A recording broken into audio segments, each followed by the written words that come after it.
YouTube, what's up? Kilo, MaddenStudents.com. We're gonna be doing something a little different today, guys. During this video, we're gonna be talking about like some real life football stuff. Specifically, we're gonna be talking about the abbreviations for the receivers on the field and kind of how it has evolved and changes formation to formation, and where it all started from. So we're gonna go from like base formations all the way on up to gun, spread, five wide formations, just to kind of give you an example of how everything stays the same as you go from formation to formation. The reason for this video is because I recently seen a video from an unnamed YouTube commentator, where someone in his comments actually made mention of the fact that he was explaining the positions with the wrong lettering. Uh, and the person that made the comment was actually 100% correct. Um, and the unnamed YouTube commentator proceeded to go off on a tangent about how right he is, and even just was completely off base with it, and went so far as if you're gonna say or if you're gonna correct someone, make sure you're at least on point or something along those lines. I'll definitely show you the comments at some point in this video. Um, so that you can get an idea as to what's going on. Probably more towards the end. We'll see how that goes though. So in the meantime, let's go in and we'll take a look at our let's get our custom playbook here going. And we're gonna go ahead and go into the practice mode, and I'm gonna kind of give you a quick overview. Now, typically speaking, with football, there's three original letters, so to speak. Four if you count the running back. Um, and we'll go over those, and then we will also go a little deeper and see how they move around. We'll take a look at an article from a football website, where coaches basically gather to speak. Um, I, I probably shouldn't even be making this video, to be honest. It's kind of petty to be making to be true, but for any of you guys that remember me, with my whole shocker beef or whatever the case may be, one thing that really chaps my ass is a fraud. And this particular unnamed YouTube commentator basically stakes his claim on just how amazingly intelligent he is with his football knowledge.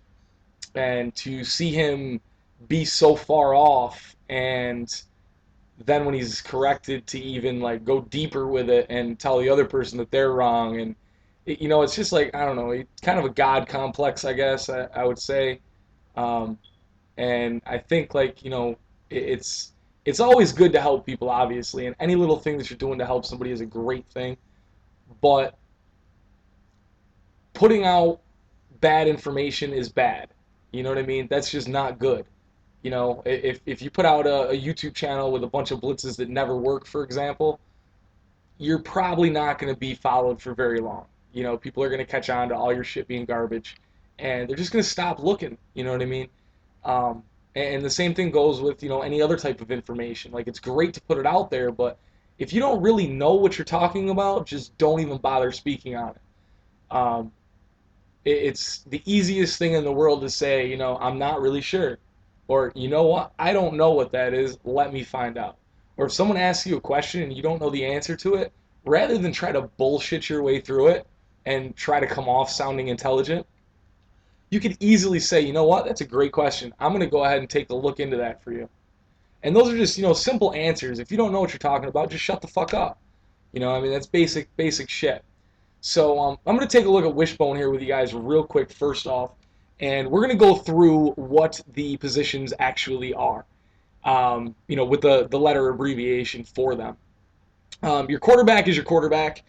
Um, he's usually represented by a Q on a play art diagram, but he's the quarterback. He's also the one.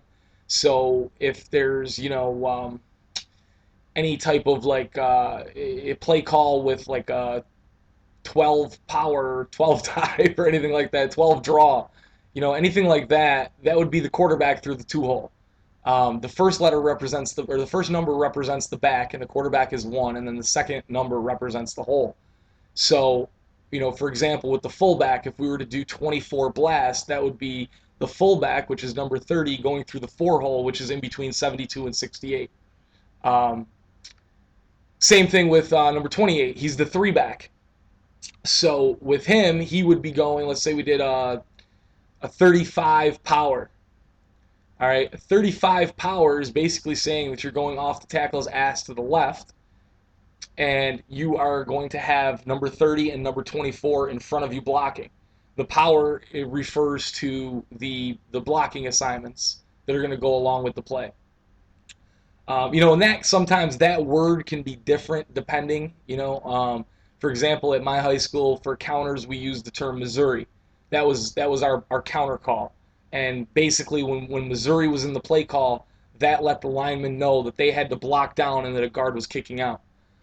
But going through this real quick, guys, quarterback is Q. The fullback is just the fullback, the two back, and then number 28 would be the A back, who is typically your featured running back.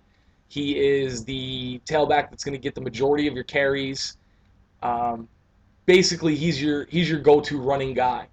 The four back, which is number 24, also referred to as Z in this formation, would be your flanker type. He's a little smaller, not quite the durable power runner.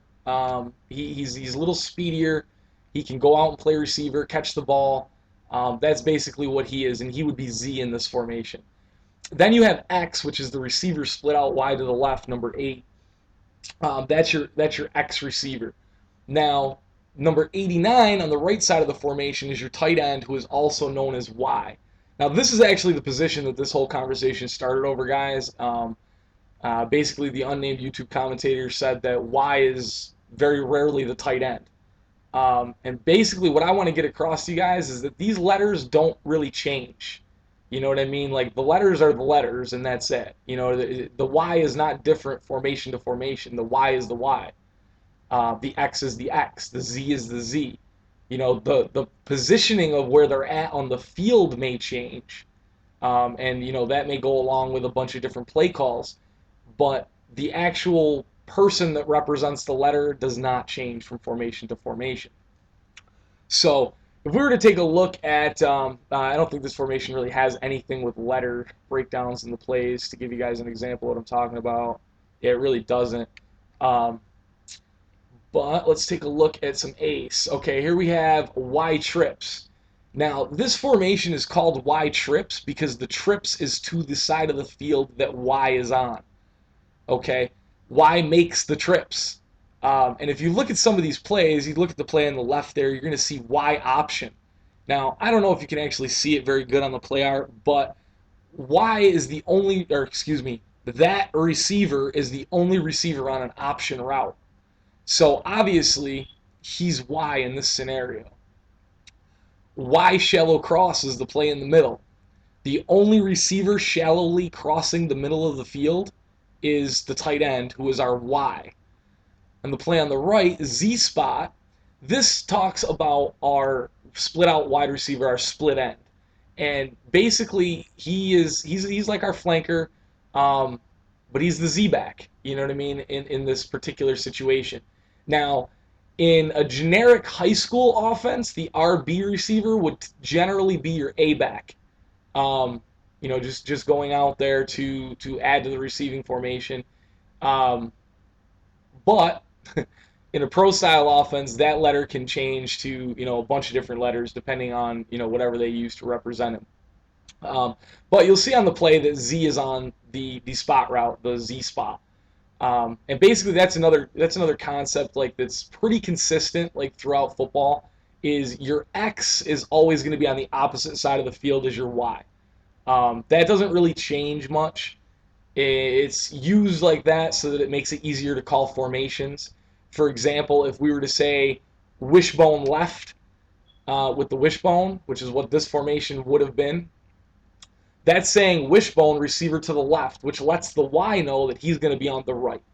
So wishbone left, let's say 44 power. That would be the number 24, the Z back, 4 back, running through the 4 hole. In other formations, you're going to see this stays the same. This is ace slot flex. We have Z under. You can see Z is running underneath the tight end's route. Obviously, he's Z. You can see halfback dive Z motion. That's the only guy in the field with a motion. You can see play action Z corner. He's running that angled corner route. Z spot again, Y shallow cross. We can go to a different formation, and this formation was actually acknowledged by the unnamed YouTube commentator that the tight end is Y because it's a pro set. And you can see Y option, X post. The X is on the opposite side of Y, running a post, and Z spot again. This seems 6, 7, 8 play. I'm going to come back to this because this is actually, we're going to go a little deeper and explain what the numbers mean in play calling, because a lot of these plays on Madden, they're very generic, and in systems, if they have a concept that goes through their systems, they might give it a name. But if you're just trying to call a play, you're going to be using numbers. And, I'm going to explain to you guys what the numbers mean. Empty base, I don't think there was anything in this. Was there with the actual letter calls? Oh, here we go, Y corner. You can see the only receiver on the field on a corner is the tight end. Anything else? Nothing else from there. Normal Y slot. Now this puts number 89, who was our Y, in the slot, and this is probably going to be the best formation to just break it down for you guys. You can see Y under. It's got the tight end running underneath everything else. Z shallow. It has the Z receiver who's on the same side as Y running underneath everything else.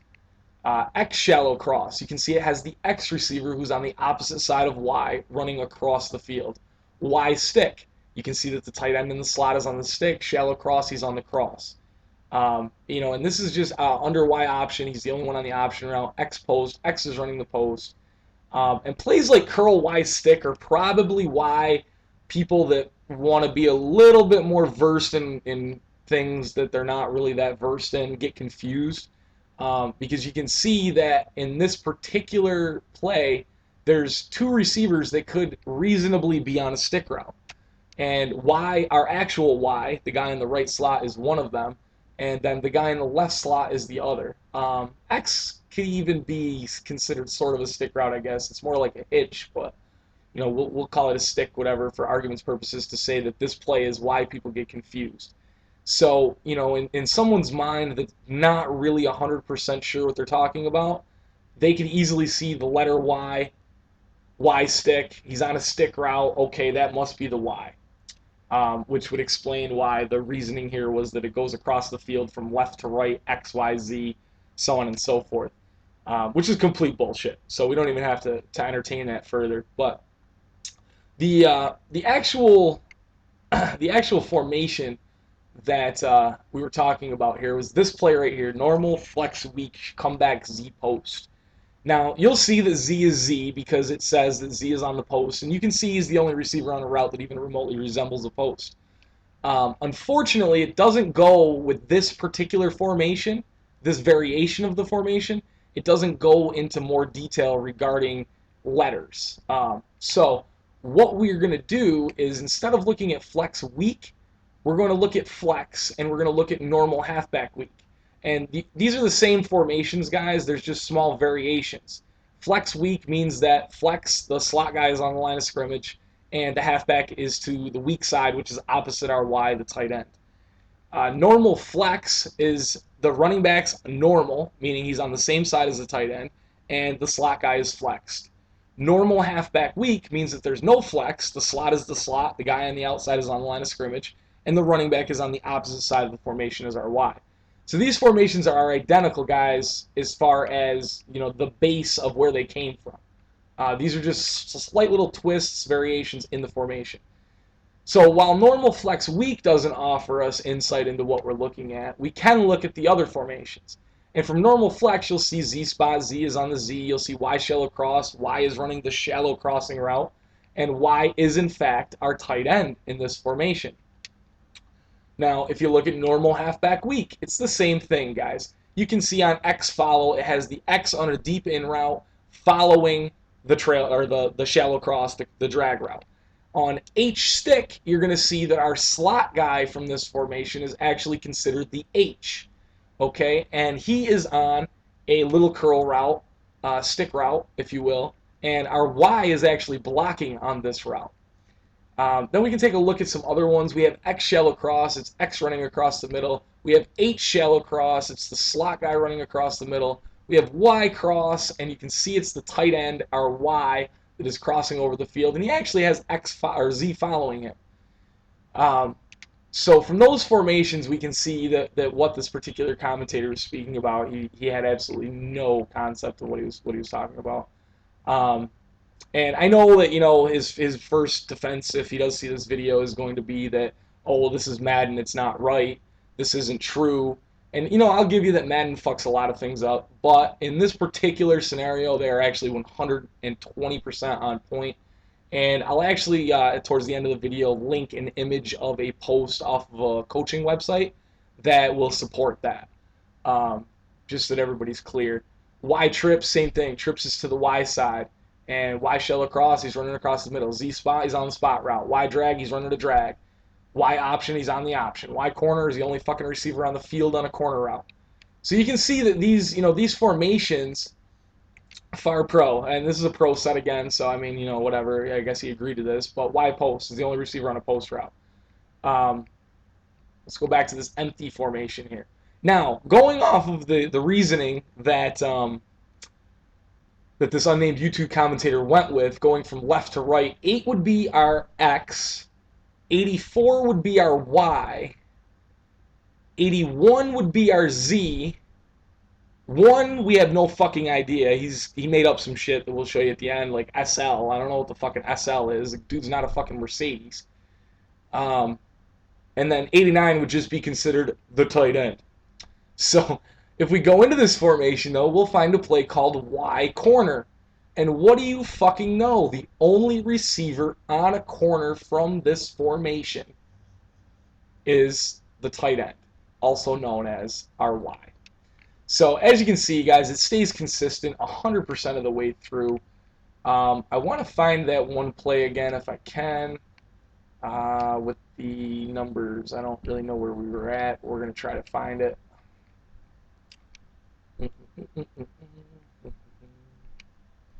Double flex, no. Tray open, nope. Trips, no. Boy, if you guys remember what formation that was in, it would be great if you could remind me. Because, oh, I think, you know what? I think it was iPro.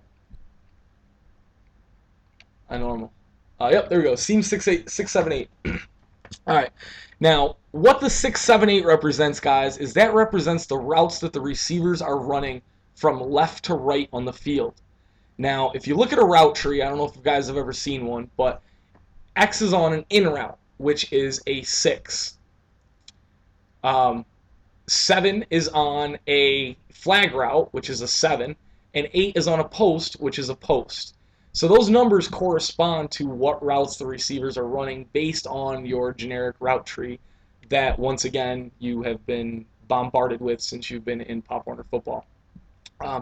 So I hope that clears up a little bit, guys. We're going to take a small break and take a look at some of the stuff that was being said regarding this by this commentator, and hopefully we'll clear some stuff up and we can get the correct information out there to you guys.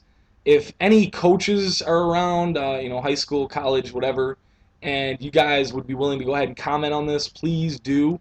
We would love to hear some feedback from people that are actually involved in the game currently.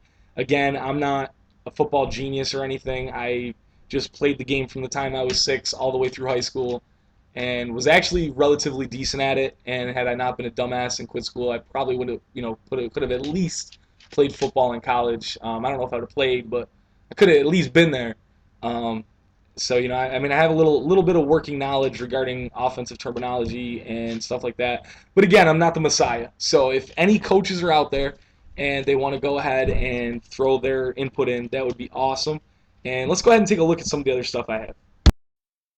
Now, in this particular excerpt, this is the comment that was originally made. Also, just so you're aware, Y is the tight end in football terminology. X is on the line of scrimmage. Z is split end. Not a big deal. Just thought you should know. And this is the response that he got. This is wrong. The Y is alternative referred to as the SL in some forms, which, again, motherfucker's not a car. The tight end is rarely a Y receiver unless he has been being packaged into the slot position. I mean, you guys can go through and read that. Pause it if you want. Read it. Complete bullshit. And this is something that was taken off a coaching website. Again, pause it and read it if you like. basically supports everything that I've said in this video. It does say that it can get a little blurred, but it's pretty much ancient football knowledge that why is the tight end, so on and so forth. So, in closing in this video, guys, I would just like to reiterate that this may seem a little nitpicky, but me personally, like, that's one of my biggest pet peeves is pretentious dicks that think they know everything under the sun and speak on shit and insist on shit when they are 100% wrong. And in this situation, that's what happens. So I think in the future we should just keep it Madden, leave real football out of it, because quite honestly, the two don't mix that well. So take care, peace.